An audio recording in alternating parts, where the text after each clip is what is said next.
The progression of literacy, building to expert levels within a discipline. This progression develops over time and may be revisited depending on the learner's familiarity with and/or the complexity of the text and content. There is a progression of literacy.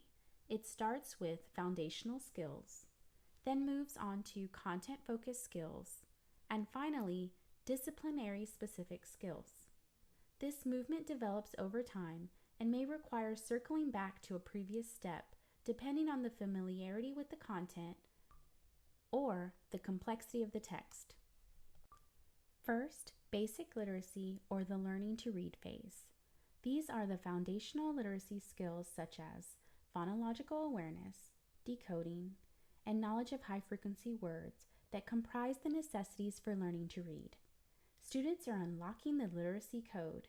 In this phase, learning how to read then leads to automaticity, which moves the reader to the next phase and frees them to focus on comprehension of the text. Next, the reader transitions, shifting into reading to learn. As decoding becomes automatic, basic fluency is employed along generic comprehension strategies, which are used across contents to gain an understanding. This is intermediate literacy, or literacy across the contents, where the reader develops proficiency and draws meaning. The last phase is where literacy occurs within the discipline. Advanced literacy skills continue to mature as the reader engages in authentic practices to communicate like an expert. The text and practices of the discipline determine the skills and drive the user. The learner then becomes a member of the content culture. In conclusion, the stages of literacy may be recursive instead of linear. Further, it is safe to say that literacy and content are not separate entities of a lesson, but instead are inherently embedded.